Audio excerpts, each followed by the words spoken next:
Familiar with Durham's ongoing investigation of the bogus Russian collusion operation, tells Federalist, quote, Durham isn't doing anything, dropping his investigations. He's worried about blowback from Biden. What an absolute disgrace, unquote. Sean Davis, pretty reliable source, a Federalist, pretty reliable source too, does a pretty good job from my experience in sourcing the information they report and comment upon. And also somebody who's been following the Russian collusion, the bogus Russian collusion operation, as he calls it, since the outset. What does that mean if that's true? I mean, I'm serious. What hope is there for our republic if a permanent political ruling class operating above the law persists? For more on that, and perhaps an answer to that question, we're pleased to be joined again by Lieutenant Colonel Jim Carafano, Vice President of the Catherine and Shelby Cullum Davis Institute for International Studies at the Heritage Foundation, author of Wiki at War and Private Sector Public Wars. Jim, thanks for being with us. Hey, great to be with you. So what hope, Jim? What hope? Well, I don't know. I don't know what to make of this. It's kind of like listening to a bunch of reports with a blindfold on. I mean, Sean's great. I get that. But, I mean, the reality is we don't know what Durham is doing. We don't have, he's never publicly stated what he's going to do. We don't know the veracity of what he did. So understand, but what if it's all just conjecture? Look, so we've seen this before. What if it is? Yeah, true? I mean, we've seen this before in our democracy. For example, go back to COINTELPRO, which was a massive surveillance program that was run by the FBI in the 60s, going after civil rights and anti-war activists, and there were a number of abuses there. This is what's really important here, because you can get elected into political power, and you can use that power in an abusive way, and you can use that power to cover up what you're doing. The genius and the strength of the American system is that we have three independent branches of government that can check and balance each other. So, for example, the congressional inquiries into abuses by the FBI was fundamental to just keeping that thing from being swept under the rug. So here's the real danger that I worry about is, people can try this stuff all they want, but when you start talking about packing the Supreme Court, adding states so you have a permanent majority in the Congress, and these other activities which essentially consolidate power in the executive branch, and that's what we all ought to be really, really worried about. That's the really big picture. Well, that's why we have to make sure that at least one of the senators in the runoff in Georgia wins the election. Well, I mean, this is if you want congressional oversight,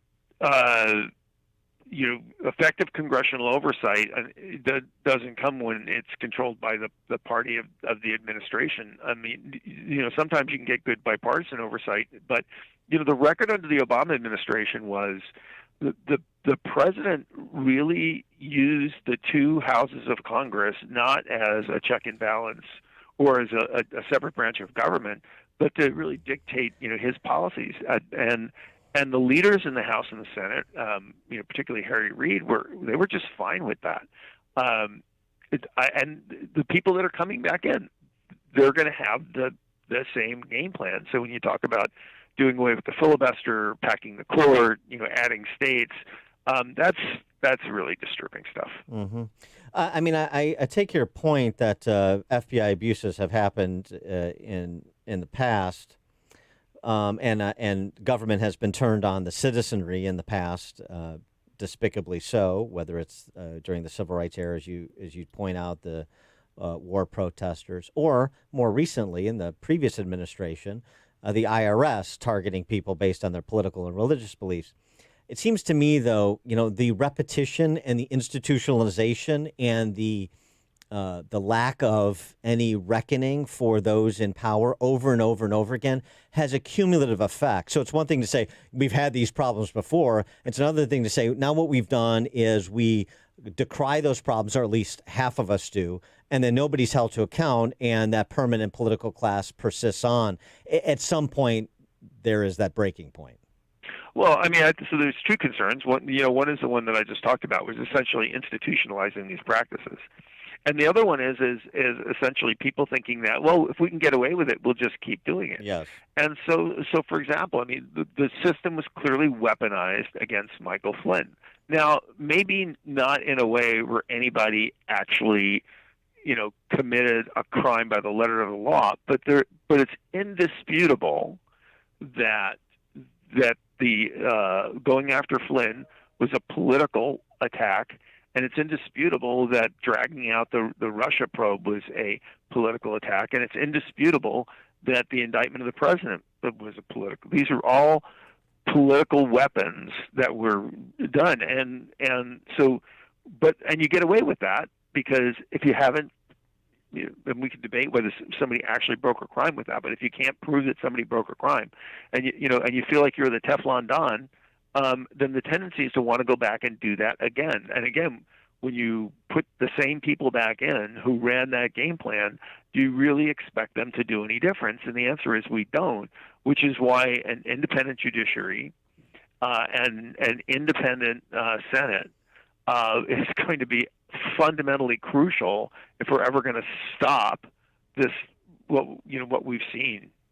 Over the weekend, Sidney Powell, General Flynn's attorney, since you brought up General Flynn, and of course part of the Trump campaign legal team, suggested that both Gina Haspel and Christopher Wray be fired immediately, and not in the context of the Russian collusion, or at least that wasn't her focus, but rather their failure to address complaints about the quality of the security with respect to election systems like those provided by Dominion, despite the complaints from both sides over the years about expressing concerns about election integrity.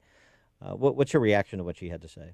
Well, I want to wait to see how this stuff plays out in the court. I mean, obviously she's a lawyer and she has a side to argue, and that's what she's going to argue. We need to see how this plays out. I think there's a lot of things going on here. First of all, there's I guess a recount in Georgia. Is it Arizona also? Wisconsin. Wisconsin. All right, so there are at least a couple of states that are having recounts. We need to see how that plays out.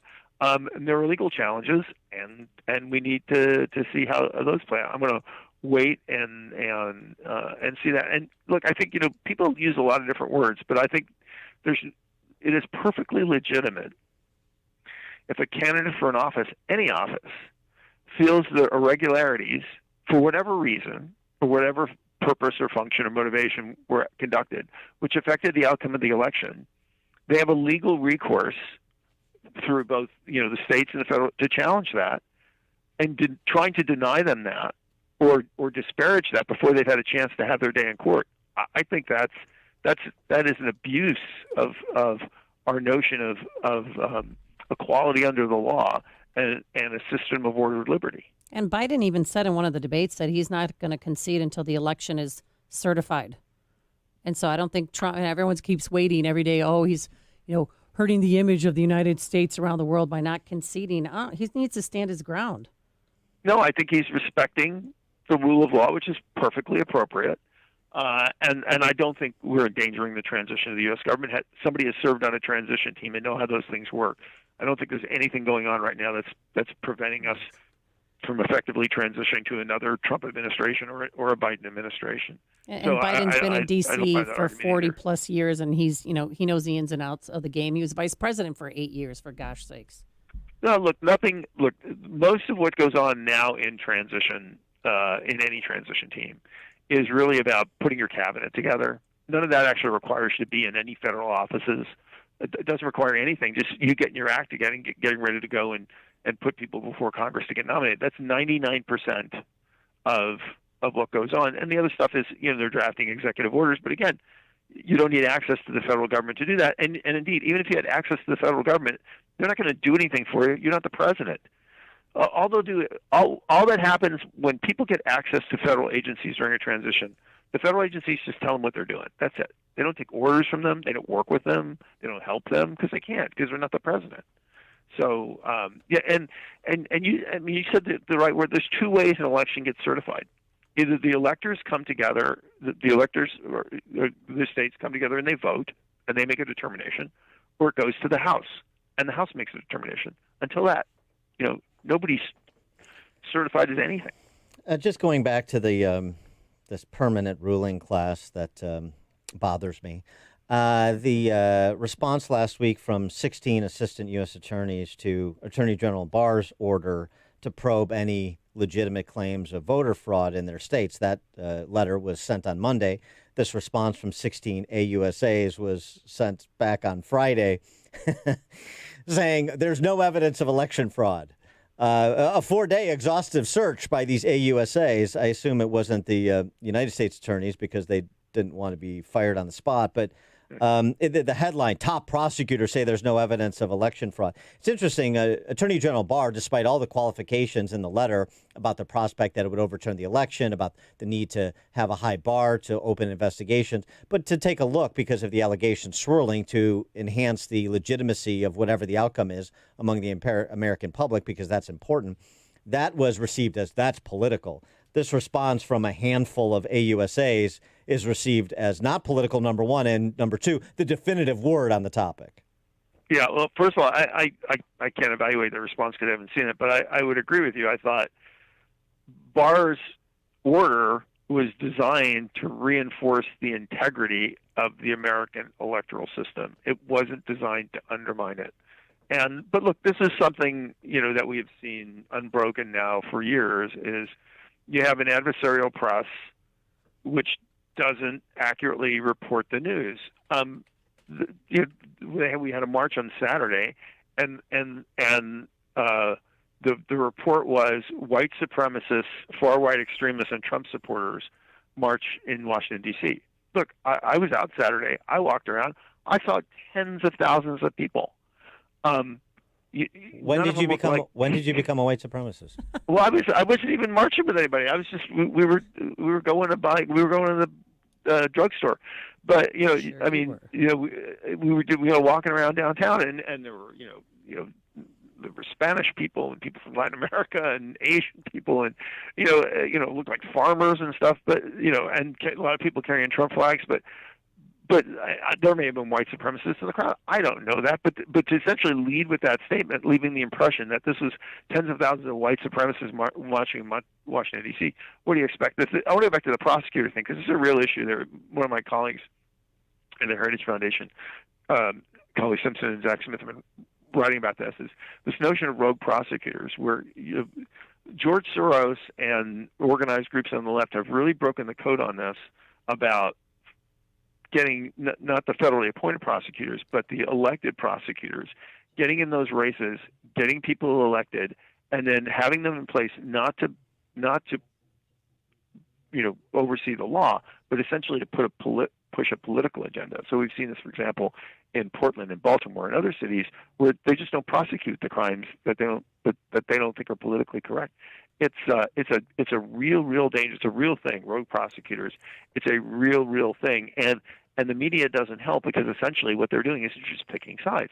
So you have a prosecutor gives a political statement, and they just characterize that as objective, and then a prosecutor gives an objective statement, and they describe that as political. Yeah, that's about right. That's about right. Yeah. I wanted to get your take on this Axios report that part of Trump's goal, if he is to exit on January 20th, is to make it politically untenable for the Biden administration to change course on China and to act more aggressively, to pursue hardline policies against China as China acts aggressively from India to Hong Kong to Taiwan. And Joe Biden's response so far has been to say that we'll rejoin the World Health Organization. If that is true, are there specific things you think Trump can or should do to try to box a Biden administration in on China? Well, I think it's very, very difficult to tie the hands of a future president, particularly on an issue as big as China. And I've been analyzing both sides. It's difficult, because you listen to campaign rhetoric and it's meaningless. I mean, Trump, you knew what you were going to get.